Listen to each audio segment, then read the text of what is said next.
Bab 28, kamu tidak akan mampu mendapatkan. Ekspresi wajah Nyonya Zhao pun juga berubah dan berkata, sepertinya sudah melukai anaknya. Untuk apa kamu masih di sini? Yu Yan cepat panggil tabib kemari. Oh, Yu Yan baru mendapatkan kembali kesadarannya lalu sambil menangis dia pun berlari ke arah luar. Aku akan memanggil tabib sekarang juga. Tatapan Qin Ruliang menggelap, akan tetapi ekspresinya masih terlihat sangat tenang. Nyonya Zhao menoleh menatap ke arah dia, lalu dengan kecewa berkata, sebagaimana Anda membenci Tuan Putri, akan tetapi setidaknya kamu harus memedulikan anakmu sendiri. Qin Ruliang mengatupkan bibirnya dan menatap ke arah Shen Xian yang sedang meringkuk di sampingnya dengan tidak berdaya dan berkata, aku tidak masalah bila kehilangan anak haram ini. Kali ini aku ingin kamu dapat mengingat pelajaran ini. Jika terjadi lagi untuk kedepannya, aku pasti tidak akan mengampuni kamu dengan mudah. Shen Xian merasa perutnya sangat sakit, seperti ada senjata yang sedang berada di dalam perutnya. Wajah dia memucat, dahi dia dipenuhi dengan keringat dingin, jari tangannya dengan kuat ditancapkan kepada meja bahkan buku-buku pada kukunya saja sudah memutih. Pada saat Qin Ruliang sudah mau melewati pintu, dia menundukkan kepalanya dan tiba-tiba berkata, Qin Ruliang. Qin Ruliang tertegun dan menolehkan kepalanya. Ekspresinya yang awalnya menunjukkan ekspresi marah pun berubah menjadi ekspresi benci dan berkata, apakah kamu pantas memanggil namaku? Kamu dengar baik-baik, aku tidak peduli apakah kamu benar-benar bodoh atau berpura-pura bodoh. Aku tidak akan pernah menyukai kamu, klan kedepannya juga tidak mungkin akan menjadi kamu. Sebaiknya kamu matikan hatimu itu dan jika kamu berani menyentuh Mei Wu seujung jari tangan saja, aku pasti akan memotong kedua tanganmu. Entah dari mana tenaga tersebut berasal, mungkin karena sebuah peristiwa yang sudah berkumpul di hatinya, dia pun berkata, jangan terlalu percaya diri lagi. Kamu pikir diriku yang sekarang masih seperti diriku yang dulu? Shen Xian yang bodoh itu sudah mati pada hari ini. Sejak hari ini hingga ke depannya, kamu tidak akan mampu mendapatkan aku. Meskipun kamu berlutut di depanku pun, aku pasti juga akan menginjak kamu di bawah kakiku dengan sangat kuat. Qin Ruliang mengangkat matanya dengan terkejut dan melihat dia juga sudah mengangkat kepalanya. Wajah yang pucat itu serta tatapan yang gelap itu dan senyuman dingin di wajahnya itu kembali menggerakkan bibirnya. Qin Ruliang, hari seperti itu pasti akan tiba suatu saat nanti. Setelah Shen Xian selesai berbicara, tenaganya pun sudah terkuras habis, tatapan di depannya pun berubah menjadi gelap dan dengan samar-samar dia mendengar suara Nyonya Zhao. Selama seharian ini Ci Chun Pavilion terasa sangat sibuk. Banyak orang yang terus berlalu lalang, begitu juga dengan bidan yang sudah berpengalaman. Yu Yan dan Nyonya Zhao juga sangat sibuk. Setiap pembuluh darahnya terasa sangat tegang. Shen Xian berbaring di atas ranjang dengan wajah pucat, dia mengatupkan bibirnya dengan sangat kuat, sehingga setetes obat pun tidak dapat masuk ke dalam bibirnya.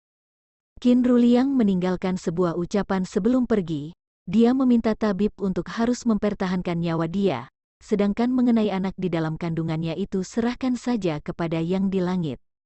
Begitu tabib tersebut masuk ke dalam, duduk dan memeriksa denyut nadi Shen Xian. Yu Yan pun langsung memegang tangan dia dan membesarkan matanya lalu dengan penuh penekanan berkata, kamu harus berusaha sepenuh tenaga untuk menyelamatkan anak Tuan Putri. Jika tidak tunggu Tuan Putri sadar, dia pasti akan mengambil nyawamu untuk membayarnya. Mungkin karena tatapan dan ekspresi Yu Yan yang terlihat mengerikan, sehingga membuat sang tabib pun terkejut dan berkata dia akan berusaha sepenuh tenaga. Di dalam Furong Pavilion, Qin Ruliang memerintah Xiang San untuk menjaga Liu Meiwu dengan benar lalu dia pun kembali ke ruang bacanya sendiri. Setelah dia keluar dari Furong Pavilion, pikirannya dipenuhi dengan ucapan Shen Xian dan juga tatapan dia itu yang berhasil membuat Qin Ruliang merasa dia sepertinya sudah kehilangan semua rasa cinta Shen Xian dan yang kemungkinan akan menjadi musuhnya. Qin Ruliang tidak pernah menghiraukan rasa cinta dari seseorang yang bodoh terhadap dirinya. Akan tetapi ketika si bodoh ini tiba-tiba berubah menjadi sadar dan memutuskan untuk tidak lagi menjadi orang yang penurut, tentu saja sangat sulit dikesampingkan. Seorang bodoh yang dulu begitu mencintai dia pun tiba-tiba membuang dia begitu saja. Jika ingin membuang, tentu saja seharusnya dirinya yang membuang dia. Sejak kapan berubah menjadi dia? Mungkin karena Qin Ruliang sudah dalam waktu yang panjang merasa rasa cinta Sensian kepada dia merupakan suatu hal yang wajib. Di satu sisi dia sangat membenci dia, akan tetapi di satu sisi dia sangat senang menikmati rasa tidak adil ini. Sehingga ketika keadaan berbalik pun membuat dia merasa sangat marah. Begitu tiba di ruang bacanya, amarahnya masih belum juga reda, hingga dia pun langsung membelah meja kerjanya menjadi dua bagian. Qin Ruliang sangat jarang murka sebesar ini. Begitu berita ini tiba di telinga orang di dalam Furong Pavilion, pada saat ini Xiang San sedang melayani Liu Meiwu untuk memakan sarang burung walet. Tentu saja dia sudah tidak dapat memakan sarang burung walet yang sangat langka seperti sebelumnya. Pada kali ini dia pun hanya menggantikannya dengan sarang burung walet yang seperti biasanya. Liu Meiwu sudah selesai membersihkan diri dan berganti pakaian. Pakaian yang sudah dia gunting hingga menjadi compang camping itu sudah dia buang ke tempat sampah. Liu Meiwu dengan malas bersandar pada bantal, lalu setelah selesai memakan sarang burung walet, Xiang San pun mengeluarkan obat salep dan mengolesinya pada bagian yang ditutupi oleh pakaiannya. Ketika obat tersebut mengenai lukanya, Liu Meiwu pun menarik nafas sambil mengerutkan keningnya. Bab 29. Pada kehidupan ini dia adalah Sensian. Seketika mata Xiang San dipenuhi oleh air mata dan berkata, "Ini benar-benar sangat menyusahkan Nyonya yang membuat dirimu sendiri hingga seperti ini. Aku yang melihatnya saja merasa sedih." Liu Meiwu berkata, "Tidak apa-apa, dia akan pulih dalam 2 hari." "Semua ini karena Tuan Putri si buruk rupa itu," Xiang San dengan tajam berkata. "Jika bukan karena dia, Nyonya juga tidak akan menjadi seperti ini. Untung saja Jenderal menyayangi Nyonya, sehingga beliau membantu Nyonya membalaskan dendam." Liu Meiwu berkata, "Iya, jika bukan karena ada kasih sayang Jenderal, aku juga tidak ingin membuat sekujur tubuhku dipenuhi oleh luka seperti ini." "Bagaimana keadaan di dalam Cicun Pavilion pada saat ini?" Begitu mendengar pertanyaan Liu Meiwu, wajah Xiang San pun seketika berubah menjadi ekspresi penuh dengan kemenangan. "Nyonya, Jenderal sangat menyayangi kamu. Entah dari mana asal bibit di dalam perut wanita jalang itu, bisa saja itu bukan anak dari Jenderal. Nyonya tidak perlu memikirkan hal ini. Meskipun anak tersebut lahir ke dunia, akan tetapi Jenderal pasti juga tidak akan memedulikan dia." Xiang San tahu bahwa anak di dalam perut Sensian selalu menjadi sebuah hal yang memberatkan di dalam hati Liu Meiwu. Jika anak ini benar-benar anak dari Qin Ruliang, maka artinya Qin Ruliang diam-diam ada mendekati Sensian tanpa sepengetahuan Liu Meiwu. Meskipun bibirnya selalu mengatakan dia membenci si bodoh itu, akan tetapi pada kenyataannya dia sudah mendapatkan tubuhnya. Akan tetapi ketika Qin Ruliang mendapatkan kabar mengenai dia memiliki seorang anak, ekspresinya tidak terlihat bahagia sedikit pun. Secara perlahan-lahan Liu Meiwu pun menenangkan dirinya sendiri berkata, mungkin saja pria itu tidak dapat mengontrol dirinya sehingga dia pun membuat sebuah kesalahan seperti itu. Xiang San berhenti sejenak, lalu dengan kejam berkata, "Memangnya kenapa jika dia sedang hamil?"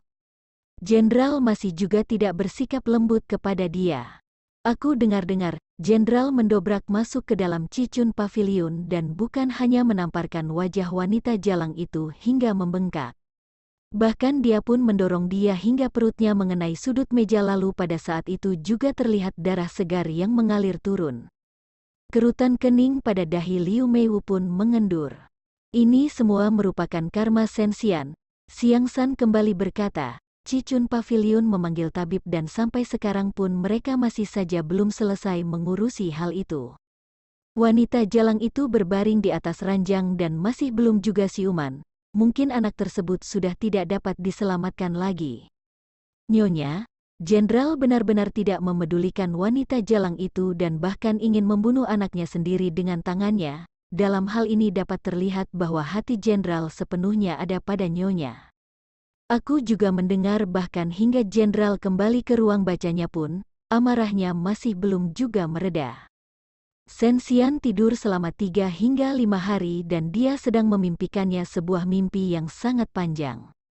Sebagian besar mimpinya menunjukkan peristiwa pada kehidupan sebelumnya di industri hiburan. Dengan kemampuannya sendiri, dia melangkah ke atas panggung dan berhasil menjadi pusat perhatian semua orang. Sensian menyadari bahwa alasan mengapa dia memimpikannya itu mungkin karena dia tidak bisa kembali lagi ke kehidupan sebelumnya. Jiwanya jatuh ke dalam jurang, dia merasa sangat berat, lalu perlahan dia pun membuka matanya. Dalam kehidupan ini, dia adalah Sensian, putri Jingxian dari kerajaan Chu yang tidak mendapatkan kasih sayang sedikit pun dan juga seorang istri dari jenderal yang berada dalam situasi yang sulit. Dalam kehidupan ini, dia juga bisa melangkah ke puncak dengan selangkah demi selangkah dan menjungkir balikan kediaman jenderal. Akhirnya Sensian membukakan matanya. Yuyan yang selama beberapa hari ini terus menemani di sisi sang putri pun menangis bahagia dan berkata, "Akhirnya Tuan Putri sadar juga." Jika Tuan Putri tidak menyadarkan diri juga, Yuyan ingin menggunakan nyawa diriku sendiri untuk membalas semua kesalahanku. Ini semua merupakan salah aku. Wajah gadis ini terlihat kelelahan dan dia memikul banyak tekanan di pundaknya. Akhirnya dia sudah dapat bertahan hingga semampu dia dan begitu melihat orang di depannya sudah sadar pun seketika dia menggunakan air mata untuk melegakan hatinya. Pada saat ini Sensian merasa sangat hangat. Dia mengangkat tangan untuk mengelus-elus punggung Yuyan. Matanya juga memerah lalu dengan malas berkata, "Aku ini hanya tidur sebentar saja. Kamu tidak perlu menangis hingga seperti ini dan ini juga bukan waktu yang tepat untuk menangis. Yuyan, untuk kedepannya kamu harus terus tersenyum, apakah kamu mengerti?" Yuyan menganggukkan kepalanya. "Aku mengerti, aku mengerti." Nyonya Zhao juga menghembuskan nafas lega dan langsung mencari tabib untuk melakukan pemeriksaan kembali. Tabib berkata, "Keadaan Tuan Putri masih belum stabil, beliau harus istirahat sepenuhnya." Lalu dia pun meninggalkan selembar kertas yang berisikan resep obat dan meminta Nyonya Zhao untuk menebusnya dan memasak obat tersebut. Yuyan terus menjaganya dari samping. Ketika Sensian harus beristirahat, dia pun akan beristirahat dan ketika dia sedang kebosanan, dia meminta Yuyan untuk mengambil sebuah buku untuk dibacanya. Sudah sebulan sejak terakhir kali tabib kerajaan datang ke kediaman jenderal untuk memeriksa tubuh Sensian. Hari ini setelah Qin Ruliang selesai mengikuti pertemuan dengan sang raja dan pejabat lainnya, dia pun sekalian membawa seorang tabib pulang ke kediamannya. Ini juga merupakan keinginan sang raja. Bab 30, Cinta Kedua. Setelah mendengar kecelakaan yang dialami oleh Sensian di kediaman jenderal dan pada saat ini keadaannya sudah membaik pun membuat raja mengutus seorang tabib untuk mencari tahu apakah anak tersebut masih ada atau tidak. Sensian sudah memakan obat sesuai resep yang diberikan sang tabib. Obat ini akan membuat kandungannya menjadi tidak stabil dan ditambah kecelakaan, pasti akan dapat membuat kandungannya keguguran. Pada saat itu dia pun dapat dengan lantang berkata bahwa Tuan Putri keguguran dan anak ini dapat dianggap tidak pernah ada sama sekali.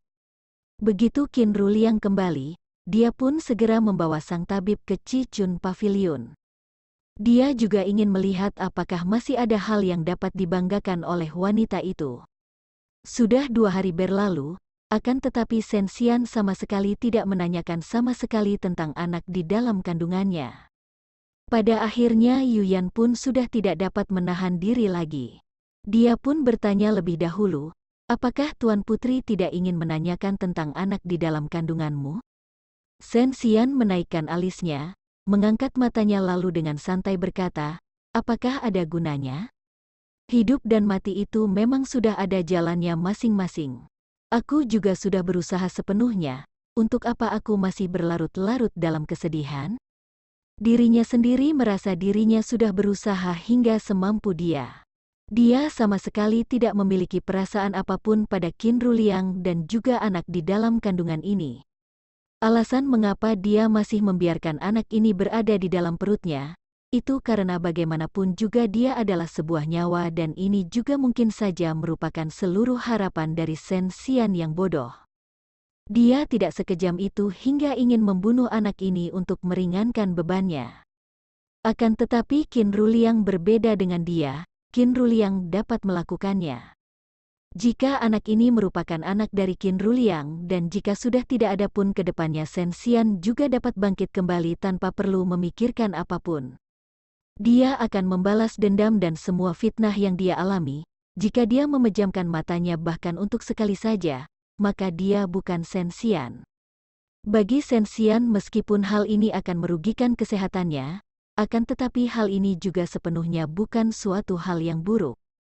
Shen Xian jauh lebih realistis dibanding siapapun. Jika ini semua sudah diatur oleh Tuhan, maka dia akan menerima semuanya. Bagaimana mungkin Yuyan mengetahui semua hal ini? Dia hanya tahu bahwa pada masa lampau Tuan Putri sangat mencintai Qin Ruliang dan pada saat ini dia pun mengira mungkin karena Tuan Putri takut dirinya terluka sehingga dia sama sekali tidak berani mengungkit tentang anak di dalam kandungannya sedikit pun. Yuyan dengan nada menenangkan berkata, "Aku tahu Tuan Putri pasti sedang cemas, akan tetapi Tuan Putri sudah tidak perlu merasa cemas lagi karena anak di dalam kandunganmu masih ada." Tabib mengatakan keadaan Tuan Putri belum stabil dan keadaan kandungan pun juga masih dalam keadaan lemah. Maka dari itu kamu harus beristirahat total dan dia pasti juga akan tumbuh sehat. Tangan Shen Xian yang sedang membalikkan lembaran kertas pun tersentak. Kelopak matanya bergetar dan berkata, "Saat ini aku benar-benar merasa takut." Pada hari itu jelas-jelas dia sudah mengeluarkan banyak darah. Shen Xian benar-benar tidak paham bisa-bisanya kandungan dia masih baik-baik saja di dalam sana. Ini membutuhkan ketekunan dan dasar yang benar-benar kokoh. Tunggu ketika anak ini sudah lahir, dia pasti akan mengatakan bahwa dia sangat kagum kepada dia. Sebelumnya Shen Xian merasa sangat lega. Akan tetapi karena saat ini di dalam perutnya terdapat seorang anak, seketika dia pun merasa ada sebongkah batu yang sedang menekan dia. Yuyan menjulurkan tangan dan melambaikannya di depan Shen Xian. "Tuan Putri tidak senang?" "Shen Xian, coba kamu katakan, bagian yang mana yang harus membuatku merasa senang?" Yuyan terdiam sebentar lalu berkata, "Aku tahu Tuan Putri sudah tidak mengharapkan akan kasih sayang jenderal. Akan tetapi bagaimanapun juga anaknya berhasil diselamatkan." Pada saat ini Qin Ruliang membawa tabib berjalan memasuki Cichun Pavilion. Baru saja Nyonya Zhao ingin masuk ke dalam untuk memberi laporan, akan tetapi Qin Ruliang mengangkat tangannya untuk menahan dia. Qin Ruliang berjalan ke depan pintu ruangan Shen Xian dan samar-samar dapat mendengar pembicaraan dari dalam. Qin Ruliang menghentikan langkahnya dan tidak langsung masuk ke dalam. Shen Xian mengerucutkan bibirnya, "Anak ini memang sudah berhasil diselamatkan. Akan tetapi apakah ini termasuk hal yang baik bila aku melahirkannya tanpa memiliki rasa kasih sayang seorang ayah? Aku bukan hanya menghidupi dia, bahkan tunggu ketika dia beranjak dewasa pun, aku juga harus membeli sebuah rumah untuk tempat tinggal dia dan menantuku. Jika dia ingin menikah dengan putri dari keluarga kaya, bukannya aku harus menghabiskan uang lebih banyak? Siapa yang mengatakan bahwa dengan melahirkan seorang putra maka masa tua kita akan terjamin? Bagaimana jika dia langsung menendang aku keluar begitu sudah menikah? Lalu aku harus pergi mengadu ke siapa?" Yuyan membesarkan matanya dan tertegun begitu mendengar ucapan Shen Xian. Shen Xian merasa wajah tertegun dia sangat imut, sehingga dia pun menjulurkan tangan untuk mencubit pipi dia. "Jadi kamu masih belum mengetahui seberapa kejamnya dunia ini?" Yuyan sambil tertegun berkata, "Akan tetapi ini semua merupakan kejadian yang akan terjadi pada 10 hingga 20 tahun ke depan. Apakah Tuan Putri perlu berpikir sejauh itu?" Shen Xian menghela nafas dan bersandar pada ranjang. "Mengapa tidak perlu? Ayahnya saja sudah sebegitu kejamnya. Bisa saja anak ini ke depannya sama dengan ayahnya. Tidak perlu membahas 10 hingga 20 tahun ke depan, tunggu ketika aku meninggalkan Qin Ruliang dan membawa anak ini, ke depannya bagaimana aku akan mendapatkan cinta keduaku yang lain lagi?" Baru saja dia selesai berkata, tiba-tiba Shen Xian merasa perutnya sangat sakit. "Aduh." Yuyan panik, "Ada apa Tuan Putri? Apakah perutmu sakit?" Shen Xian bergegas menepuk pelan perutnya.